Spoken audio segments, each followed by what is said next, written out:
Hello, everyone, and welcome to Simpol Insights. My name is Robert Cobbold. This is a series of interviews with today's leading thinkers in the field of civilization design, collective intelligence, and conscious evolution. In a world confronted with global warming, pandemics, increasing inequality, and political polarization, Simpol Insights aims to bring light to the darkness and chart a course towards a cooperative global society. Today, we're very lucky to have Dr. Elisabet Sahtouris, evolutionary biologist, futurist, professor and author, and a consultant on living systems design, using biological systems to help businesses and governments design their organizations for resilience. She is a fellow of the World Business Academy and an advisor to the Masters in Business program at Schumacher College. She's also convened 2 international symposia on the foundations of science, and her books include A Walk Through Time, From Stardust to Us, Biology Revisioned, and Earth Dance, Living Systems in Evolution. Welcome, Elisabet. Aloha from Honolulu. So, like I said, it's 8 o'clock in the morning here, and I confess I'm not normally a morning person, but I am hugely excited about this interview because your work straddles a really interesting line between science and spirituality. And it takes a certain mind to retain the sort of scientific rigor and at the same time be open to spiritual ways of looking at the world or different metaphysics, in fact. So which 2 pieces of those puzzle came first, the science or the spirituality? And how have you found that throughout your career, blending those 2 things? Well, in the sense of what I was conscious of in my life, I would have to say science came first. Although my early contact with nature was deep immersion in nature, I was allowed to run free in nature as a small child. And when you're communing with the plants and animals and rivers and trees and everything, I could call that spirituality too. If I could take my mind up into a tree that was too high to climb in order to be with a woodpecker, I'd class that as spiritual as much as scientific, more than scientific if you're talking Western science. A lot of your work, you've sort of exposed the sort of philosophical assumptions underpinning Western science, and you've delved into sort of Eastern way of looking at things, but while retaining a kind of scientific mindset. Can you sort of describe for us how East approaches science and what are the different sort of philosophical assumptions underlying them? Yes, I'm not sure that you should call them philosophical underpinnings, because science acknowledges its axioms, its foundational belief statements, although they wouldn't use the word belief, because of course you cannot do science is about research into the outer world. Religion is about revelation from the inner world, right? So it's religion, revelation versus research. In order to do research science, which is what we generally use the category science for, and I like to say Western science because although Western science doesn't talk about other sciences, they're there. There are lots of them. And they think they're the only one, that science is science. It can't be an other science, right? But in order to do research, you have to make hypotheses. You have to make theories. In order to make theories, let's say about a universe, which is what science studies, right? Everything within our universe and the universe itself, you have to have a concept of what a universe is, or you can't make any theories about it. So that conceptual foundation of science, called axioms or foundational assumptions, are things like this universe is made of matter and energy. Everything that's part of this universe is measurable with physical our instruments, okay? Consciousness is a late emergent product of material evolution. These are kind of foundational statements, or actually that last one about evolution didn't come in with the very beginnings. We had to have Darwin first. But still earlier, another foundational axiom of Western science is you can study the universe objectively as if you were separate from it, okay? These are all statements that add up to a conceptual worldview of what a universe is. Now, I started doing some symposia on the foundations of science because I was aware that there's Islamic science and Vedic science. Indeed, the founders of Western quantum physics all acknowledged publicly that they had had to go to Vedic science as a conceptual framework for what they found in their Western science research, because the worldview they had been taught in Western science didn't help them explain what they found. So I thought it was interesting to notice that the paradigm shift we talk about happening within Western science is about that. The founders of quantum physics started it by acknowledging the Vedic science, which is rooted in consciousness, right?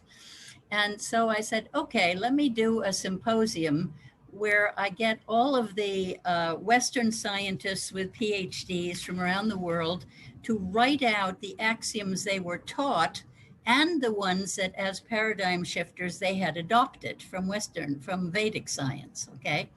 So we wrote out those separate ones.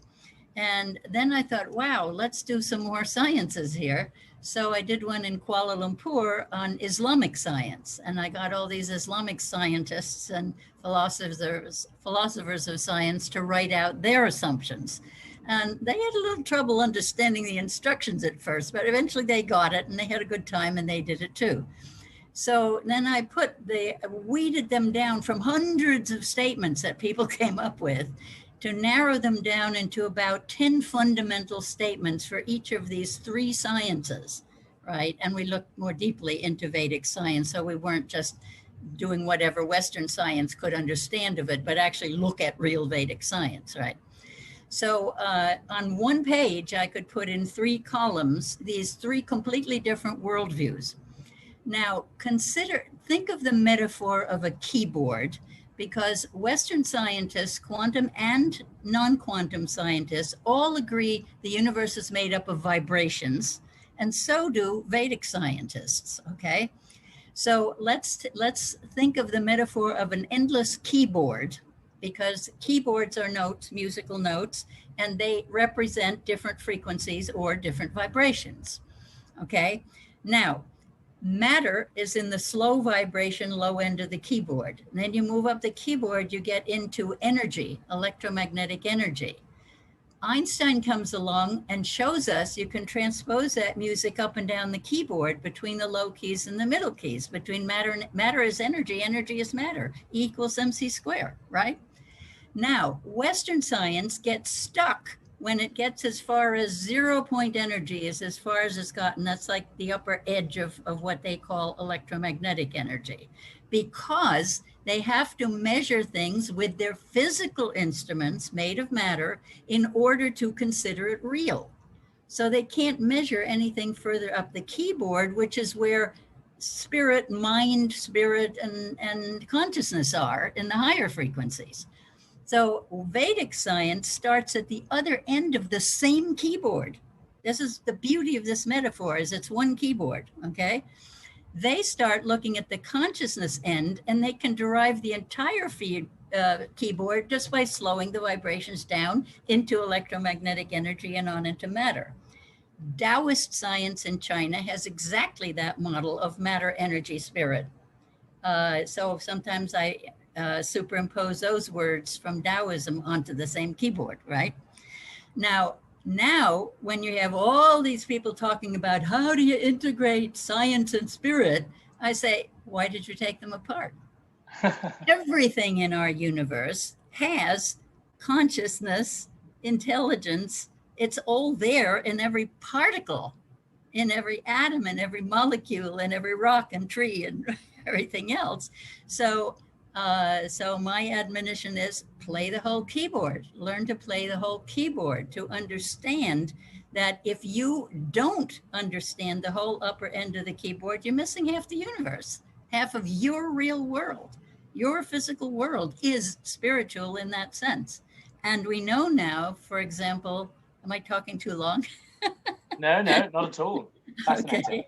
We know now, for instance, that trees have at least a dozen more senses than our physical senses in addition to ours. Trees can see, they can hear, they can smell, they can touch, and they can perceive all kinds of vibrations that are completely closed off to us through their root hairs, through their leaves.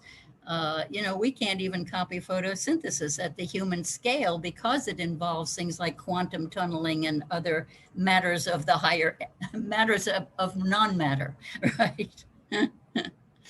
It's so interesting to hear you lay it out like that as a keyboard, and that just makes total sense to me. I mean, I remember after I had a powerful spiritual awakening, for the first time, I could feel other people's emotions, in a way without looking at them, or I could walk into a room and I could pick up a vibe. People use that word vibe, and it's fascinating to me that it's vibration.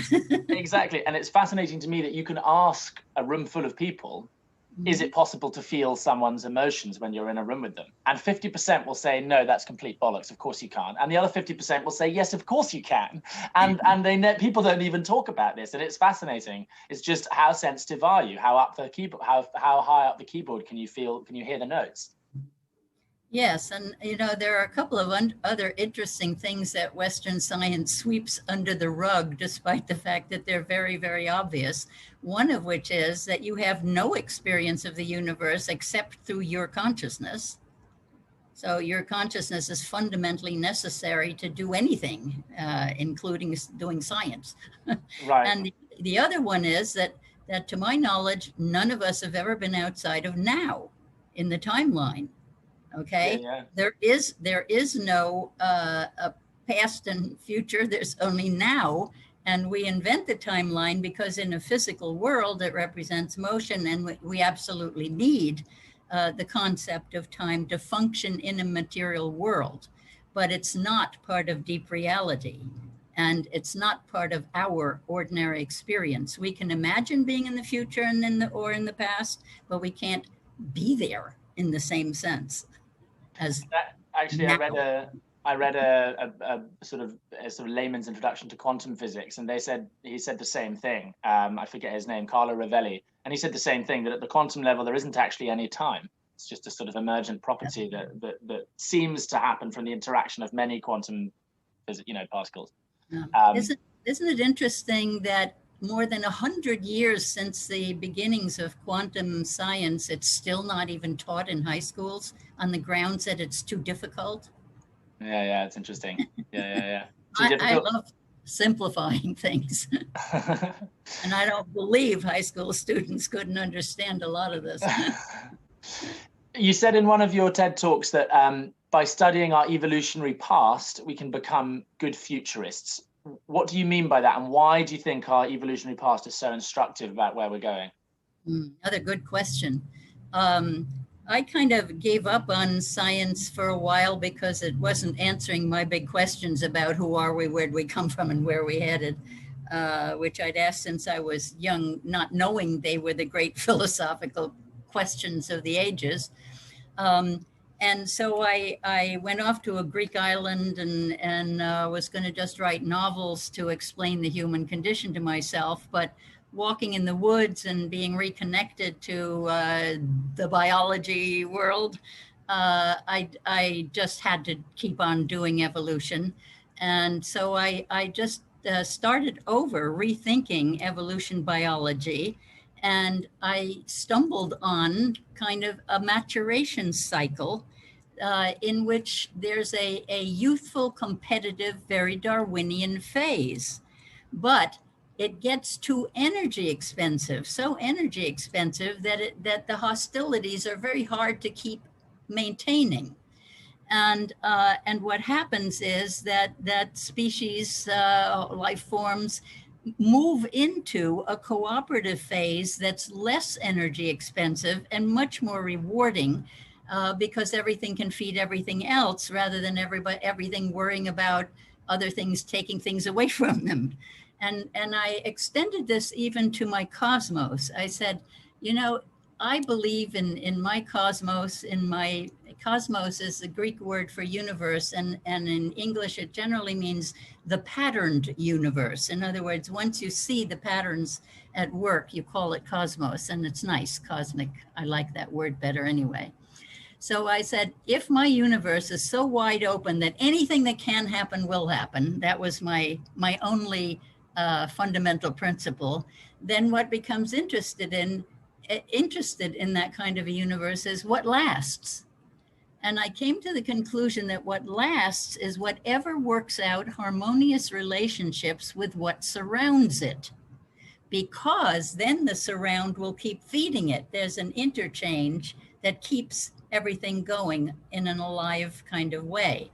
So again, that's like the maturation cycle, that you move from the hostile competition, which leads to dead ends, into the cooperation of maturity.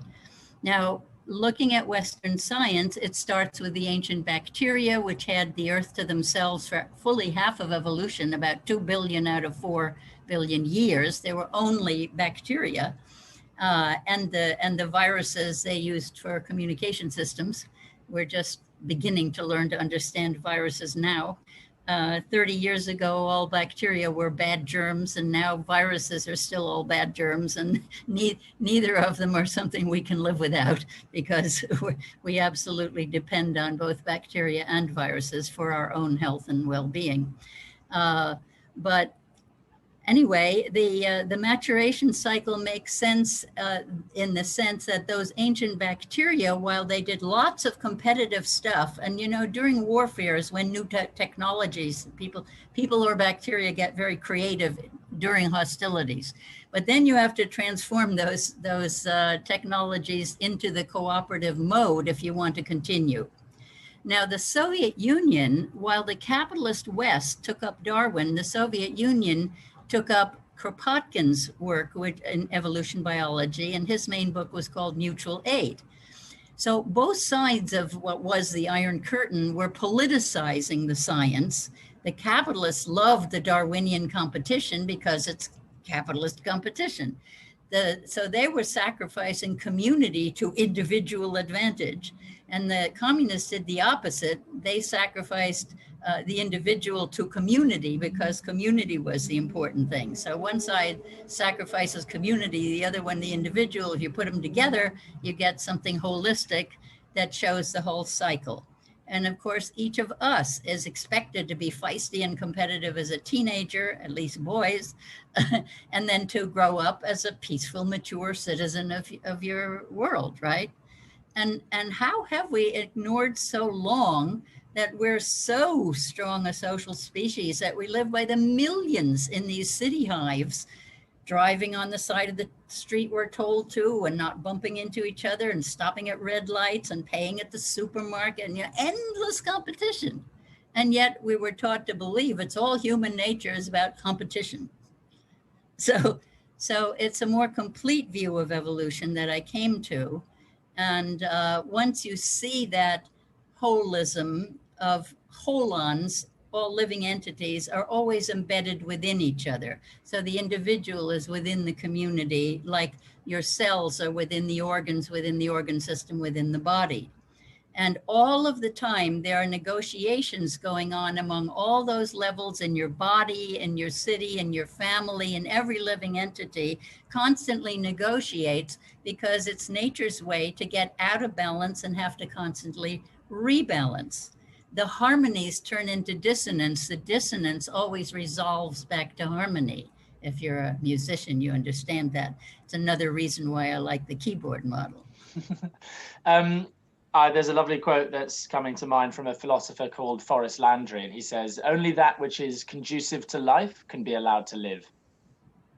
And I just want to press you a bit more on that, the Archaea bacteria that you talk so eloquently about in so many of your talks, because I think it's very instructive for this particular moment in human history, where we're trying to make that transition from a hyper-competitive, destructive phase to a sort of more cooperative, harmonious phase of the maturation cycle. So tell us a bit about Archaea bacteria.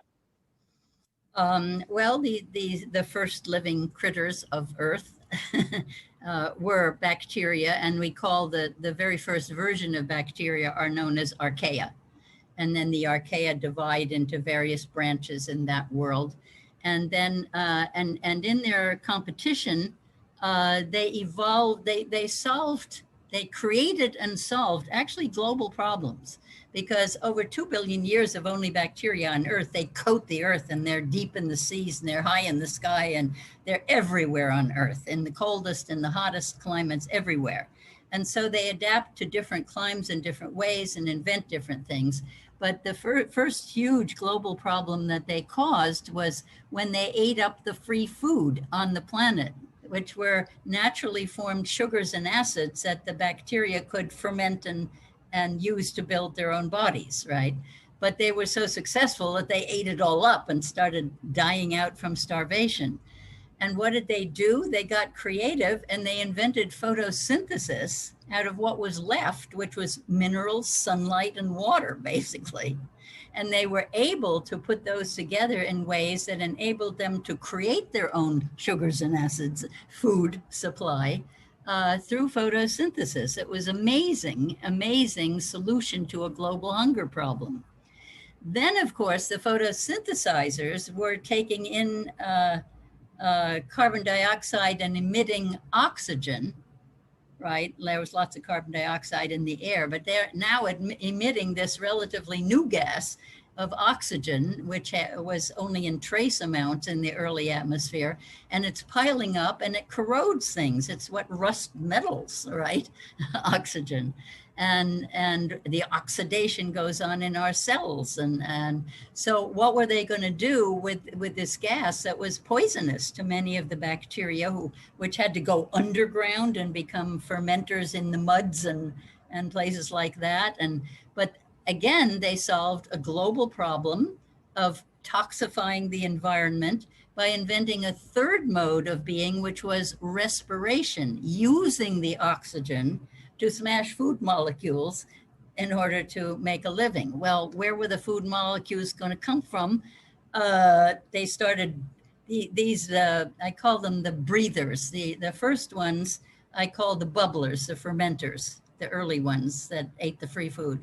And then the second kind were the blue-greens, and the third kind are the breathers. They respire, so they're breathers. And so the breathers became very high tech. They invented electric motors, and boy, are the nanotech people trying to copy those bacterial motors, because they're way more efficient than anything we've ever put together. And they run 24/7 at high speeds and all that. In sperm, for example, the sperm is basically like a bacterium with a motor in it, right? And a tail attached to the motor. This was just such fun to discover this. And what happens then is that they begin to get together, and the big sluggish bubblers take aboard some blue-greens to make food for the colony. And then they attach the breathers with tails to push it into the sunlight so that the photosynthesizers can make the food. And you end up with this amazing cooperative that becomes the nucleated cell, because each of these kinds of bacteria now give some of their DNA up into a central library of information, right? Viruses are RNA or DNA strings. Those are both informational molecules. So they stored all those informational molecules in the nucleus of the cell. And then what happens is the nucleated cell is new on the planet. So it exists along with all the other remaining free-living bacteria, and evolves for another billion years, competing with other nucleated cells until they get into the mature phase and form their cooperative, which is the multicelled creature. So those are the two big leaps in evolution, are the formation of the nucleated cell by bacteria and the formation of multicelled creatures by the eukaryotic cells, the nucleated cells. And so now we as humans are, as you intuited, going through exactly that phase of how do we make this transition from the hostile competition phase to the mature cooperative phase. That's exactly where we are now. and we're resting on about 6,000 years of empire building, which belongs to the juvenile phase, right? When cities become city-states and empires, then the empires war with each other, and now we've got the last wave of empire as we moved from the empires ruled by emperors to the national empires like the Dutch Empire, the British Empire, and all those. And now we're in the third phase where the corporate world empires are the most important and the biggest. And since the capitalist West taught capitalism to China, we've unleashed a real monster, which is going to probably be the last empire before we go cooperative or go extinct. And that, of course, is exactly what SimPol is all about, is hopefully a pathway to get us from that competitive, destructive competition between giant companies and between nations through to the sort of mature cooperative phase. How familiar are you with SimPol, just out of interest, so I can give you a quick sort of explanation? Well, I fell in love with the very earliest concept of John's SimPol, which was just I thought it was brilliant of somebody to recognize that if you wanted a bunch of people or companies to make a major shift and none of them wanted to stick their necks out, that if you could get them all to agree that they would do it if all the others did it and not have to stick their necks out, that you can then show them the list when you've got all the signatures and whoop, you can move it along. And it was fabulous. It uses a lot of, what you do, which is to look at our evolutionary past and say, okay, how did the Archaea bacteria solve these problems? How did cells come together to form multicellular organisms? How do multicellular organisms come together to form shoals of fish? And the answer is not by some kind of process of moralizing or telling the big companies off or telling the big nations off. It's by aligning the interests of the two, so that the interests of the cell is in alignment with the interest of the multicellular organism. And what SimPol hopefully does that at the global level. It takes the interests of all the multinational, or of all the nations on Earth, and it aligns them with the interest of the whole. So we're not asking anyone to do anything that risks their short-term self-interest. On the contrary, we're actually aligning the two so that the rational decision is to cooperate. Yes, exactly. And it's so clear now that we have common interests. There's no way anymore to ignore something like climate change as a common interest, because there are no boundaries between the oceans or the atmosphere, and we're seeing that, aren't we? Yeah, as our previous guest actually on the last interview, Ian Golden, he said, you can't keep climate change out with a wall. Exactly. You can't keep coronavirus out with a wall. So these issues need global cooperation to be resolved, and the only way to get there is to use the lessons of the evolutionary past, I believe, anyway.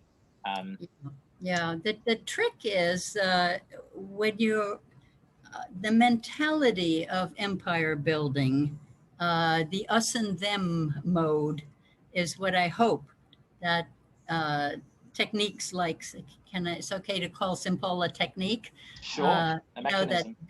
That way of operating will actually get us beyond. And I'd love to hear a little bit from you on this now, because what I'm seeing is not only like China doing last wave of global empire, at least that's, I think, the intention.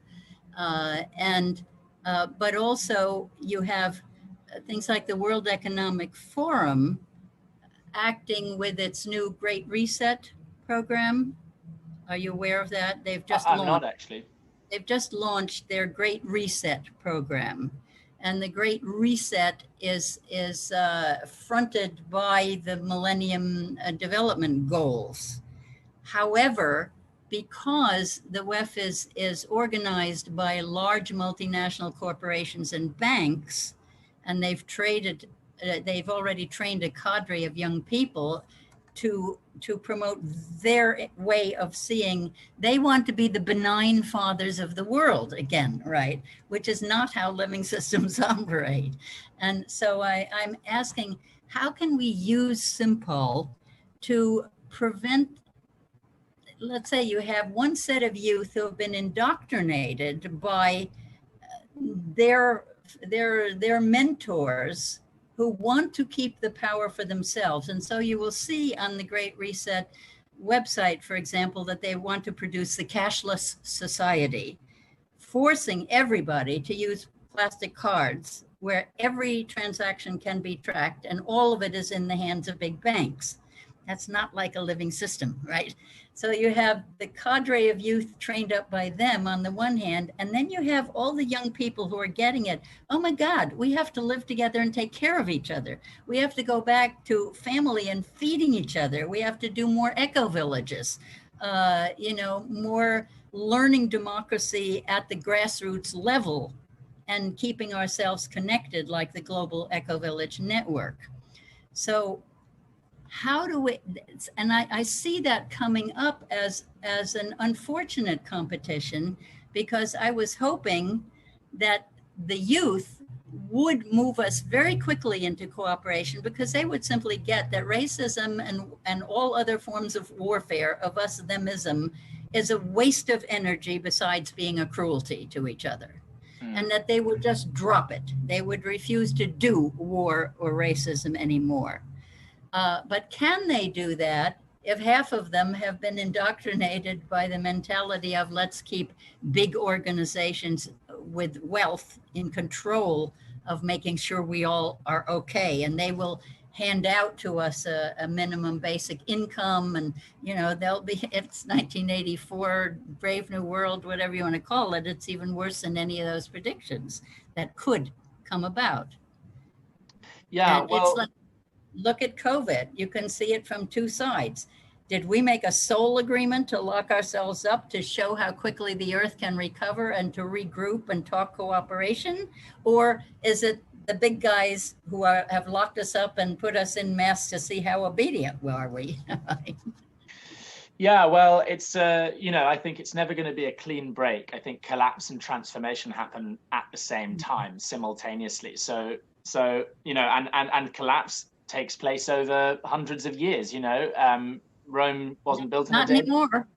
Not anymore. Well, yeah, I mean, nuclear war tomorrow, I suppose, would burst that particular theory. But we're living in an exponential curve now, so the time is short for figuring these things out. No, absolutely. I just think that, perhaps, we're seeing both of these things at the same time. And I think the kind of model of governance that you were describing, the World Economic Forum putting forward as a kind of top-down control hierarchy, Simple aims to sort of overcome that by essentially making the top accountable to the bottom in a radical way. So in the same way, and I don't need to tell you this, obviously, but to the people watching, your brain is not a dictator in your body. It's like, no, right. Your brain depends on your cells for energy, and it depends on the organs, and it's more of an information clearinghouse. It's a kind of information clearinghouse, but it doesn't make up the rules. Right? Right, exactly. And so sort of using that model, Simple actually makes people making decisions at the global level accountable to their individual voters in a very clever way, by saying, if you don't play ball at the global level, if you don't act in the interests of the whole, then at your next national elections, you will lose the Simple voting bloc. So it actually replicates that sort of biological system where the top is actually very deeply accountable to the bottom, and vice versa. And you've got a kind of holarchy as opposed to a hierarchy. So that's how Simple would resolve that issue. But of course, in order for Simple to work, in order for us to get to that level, we need the signatures of a sufficient tipping point of people in democracies around the world, which is, of course, what this series is all about. It's trying to explain why it's necessary and hopefully get you, the listener, to sign up and get all of your friends to sign up as well. Before we go, I've got a couple of questions that are really questions for me, I have to admit. Sorry, John Bunzel. And I've always been really curious about entropy and also the laws are, and evolution that seem to be two opposing forces. So entropy, of course, says that the universe is decaying, that all energy systems even out so that there's no energy in the system to do useful work with, and eventually the universe dies in a heat death. And of course, evolution seems to be doing the opposite. It seems to be drawing things together and sort of winding the clock further and further up into higher and higher and more complex systems. And I'm a big fan of Robert Pirsig, who discusses this in his book, Leela. And he says, the reason atoms become chemistry professors, in the process of evolution, has got to be that something in nature does not like the laws of chemical equilibrium or the law of gravity or the laws of thermodynamics or any other law that restricts the molecule's freedom. And that law is that something in nature has been described variously by Henri Bergson as élan vital. But I heard you equate it with gravity, and that set off a real interesting sort of alarm bell in my head. So how can we reconcile the two opposing forces of evolution, which seems to create negative entry, more and more complex systems as it goes on, and entropy, which seems to sort of result in decay and the breakdown of complex systems? So how do we reconcile those two forces in your view? Yes, well, one of the seminal articles in my life about entropy was written by Teddy Goldsmith, who founded, what was it? I forget the name of the organization now, but in England, he used to do whole symposia, Gaia symposia, and things like that. I've forgotten the name of the organization, but he just looked at, he said, if entropy were really a major law of the universe, second law of thermodynamics, Earth should have been deteriorated by now. It's about a third the age of the entire universe. Surely we'd be seeing signs of its collapse. And of course, what biologists did, since they had to follow the lead of physicists and fit biology into physics, right? Life began to be called negentropy, which I think it's such a disservice to life to call it the negative of a negative. What's running down, but it is said to be, because of the Darwinian evolution theory, it's this endless struggle uphill against the tide of entropy that's washing everything away. Because of course, entropy is about the Big Bang theory, where you start with this huge ball of energy, and then it dissipates gradually into heat death. It's a one-way linear universe. You're not looking from both sides, like on my keyboard, where you have to look from both ends to see the whole keyboard. And so the Taoists had the yin-yang symbol, right? What is that symbol? It's the most perfect representation in 2 dimensions of an inward and outward spiraling something, okay? Now, before Einstein in England, one of the prevailing theories of the universe was called the smoke ring universe. And these gentlemen with their pipes would puff smoke rings out in their big leather easy chairs and say, that is the only geometric form that holds its own in space, and it revolves 2 ways. It goes inside out that way, and it goes around this way, right? So what do you have there? You have something spitting outward and something then pulling it back inward. And it was pretty obvious that white was radiation, radiating outward, and inward was gravitation inward. Now, Western science is having an impossible time reconciling how do you unify the unified field theory? How do you unify gravity and radiation? They're having real trouble doing it. But a number of scientists have come along over the years and figured out this radiation gravitation balance. The Mayans also had their Hunab-Ku model. It's the same kind of black-white double spiraling or donut model of the universe. And Nassim Haramein did all of the mathematics and showed that of the 4 forces in the standard physics model, which are what? Radiation, gravitation, and the strong and weak nuclear forces, that the strong and weak nuclear forces both fall on the gravitation curve. Now, it's weird because in Latin, gravitas is pregnancy, right? It's the fullness of potential, if you like, but it has feminine connotations. Are these scientists somehow subconsciously saying, no way is the feminine going to get 3 out of the 4 forces? Or what is it that's holding them up? I'm seeing this. You've got people now like our astronomer in New York at the Museum of Natural History. What's his name? The hyphenated last name, he's getting very close. He says, maybe gravitation is coming from the next universe over in a parallel universe or something. Get it? It's here. It's our own. It's our own gravitation. It's not somebody else's, right? But I'm not sure why there's this immense struggle in seeing this unified models that have been around since the Mayans and the Taoists and everybody that clearly show that for every outward thrust, there's an inward thrust to balance it. I remember Nassim, when he was I guess in junior high or something, in the physics book, they show a man blowing up a balloon with pennies stuck on it to show the expanding universe. The pennies are the galaxies, and to show that they expand as a balloon grows up. He said, well, that's because the guy's lungs are emptying. And she said, what do you mean? He said, the guy blowing up the balloon. He said, no, that's just so you'll know it's a balloon. He said, no, it has everything to do with it. Something, there has to be an outward a force that's blowing up the balloon that is emptying at the same time, right?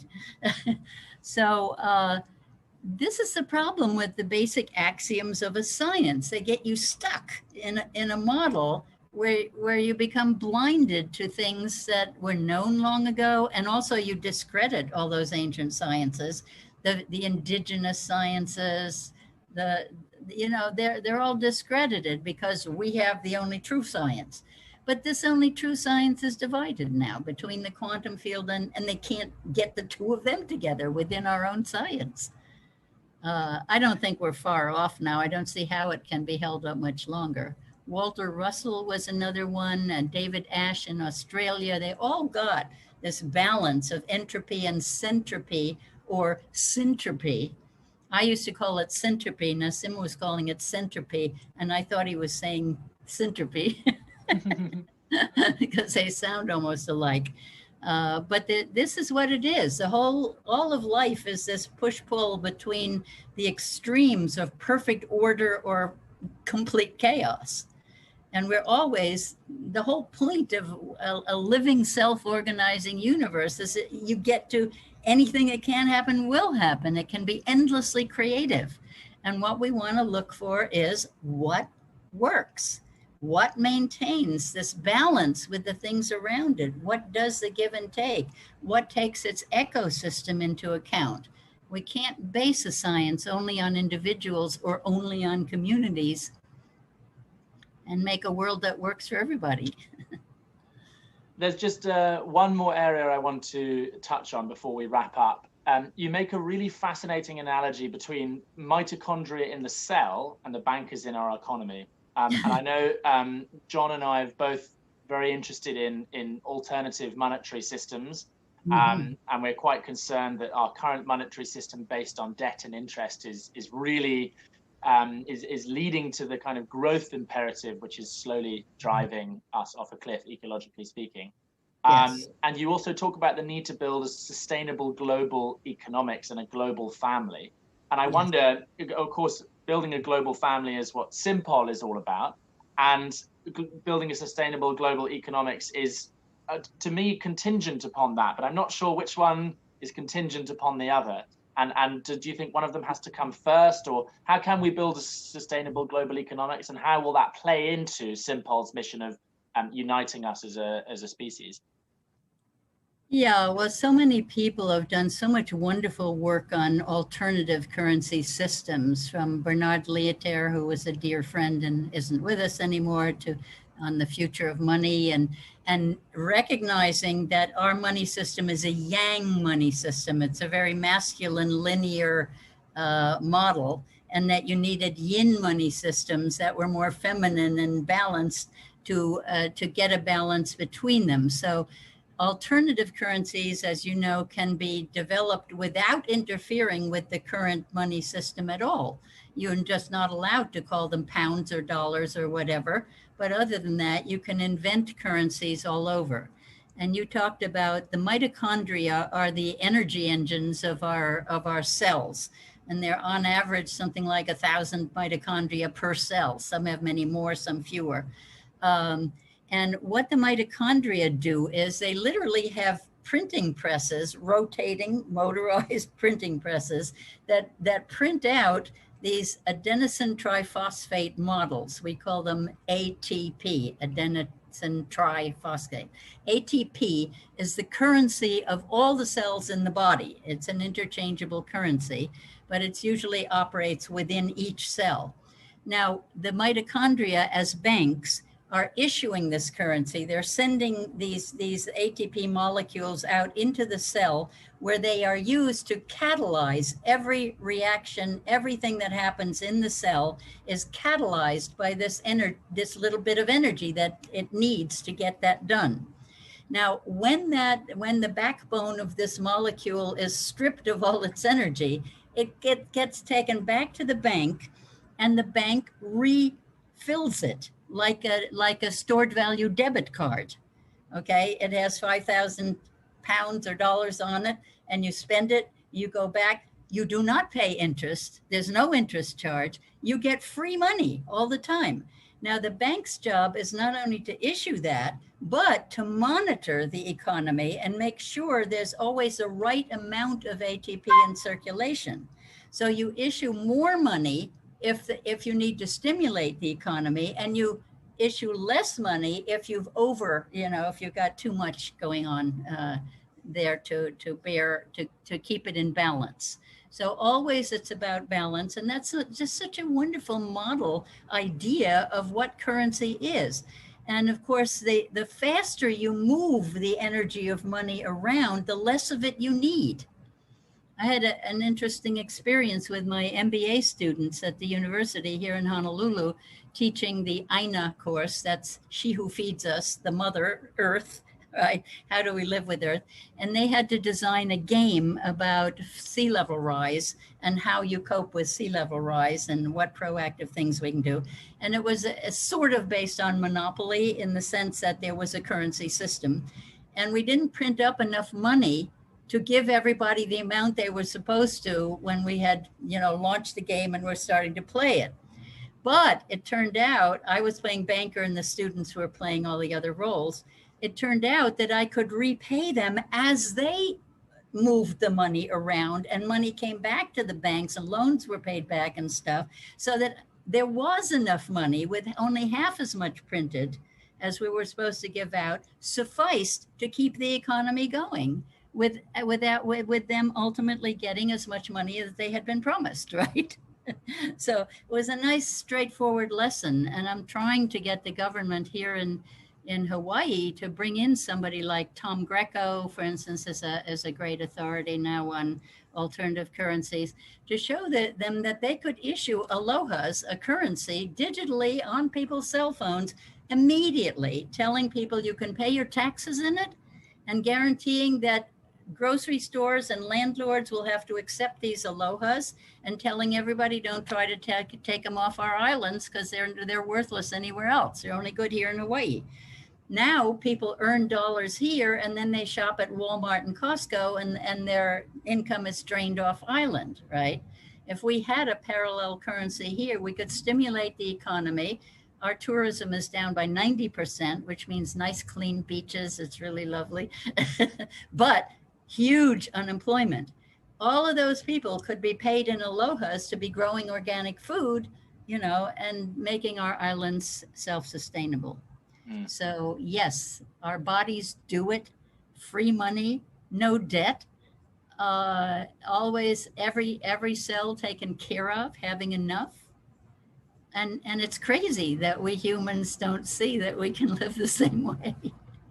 I followed this area with huge interest. I'm a big fan of the Sardex in Sardinia, works on that kind of model. It's like money with no debt and interest, or even the Weir in Switzerland, or even small examples in Kenya of people creating monetary systems like that. I love those local community currency schemes. I'm also very interested in the attempts to try and bring that to a governmental level, to try and institute a monetary system which is at least not based on this cancerous mechanism of debt and interest. And that's interesting, because that, I think, also suffers from the same first mover problem as a problem like climate change, is that if a country were to come along and create a new monetary system that wasn't based on debt and interest, they would be sustainable. It would be sustainable in a certain way and resilient, but they would lose out internationally to competitive business, because they wouldn't have. Not necessarily. That's what I said was, you can have this parallel currency to keep your local economy going, but it doesn't mean you have to do in your international currency. So you have them both running in parallel. You have them both running. You build an ecosystem of, as Bernard used to say, an ecosystem of currencies. You can reward kids for cleaning up street by giving them tickets to ball games or concerts. Your air miles are alternative currency. Every shop that gives you credits that you can cash in for stuff. All of those are alternative currencies, and yet it's very hard to talk a government into it. They're so programmed that this dollar money, this pound money it's the only real money. And of course, it's totally unreal. It's nothing but digits on a screen anymore. There is no gold backing. There's nothing to sustain it.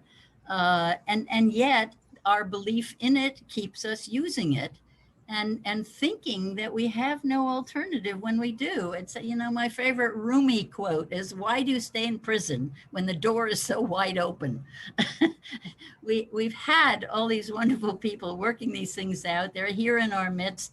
They're experts on it. I tell my government, I can bring you the expert. It'll tell you exactly how to do it, right? It's really okay. It's not illegal. And they, "Oh, no, you can't do things like that." No. And of course, a lot of them are bought off with graft and corruption everywhere in that money system. So we have to do it. We have no choice. And whatever the big guys' plans are, they will be disrupted by climate change. So I like to think in that sense, climate change is on our side.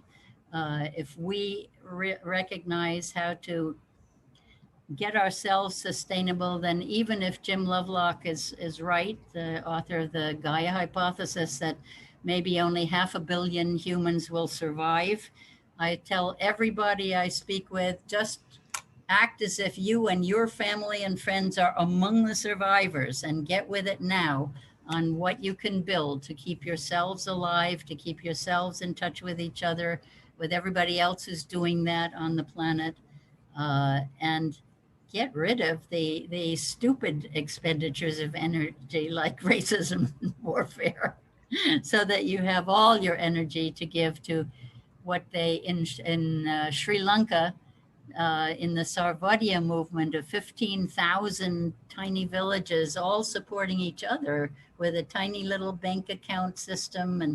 And the children are taught just two principles: inner peace and generosity. If I'm a peaceful person, then I'm free to give my energy to all of you. I can, if everybody's in the mode of gifting to others, nobody is in need. Yeah, and that's that third part of the maturation cycle that you described, that hopefully humanity is, through something like Simpol or something similar, that we can make that transition from that competitive, ferocious, warlike, juvenile phase to that global harmonious phase, and not to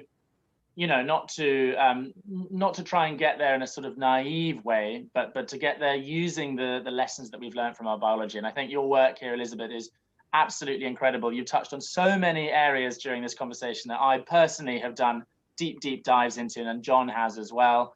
And it's honestly, it's quite a relief to hear it said back to me through such a wise and well-informed perspective. So thank you so much. Can I point anyone anywhere on the internet where they can find out more about your work? Yes, my website is my last name, Sahtouris, Sahtouris.com. It's very simple.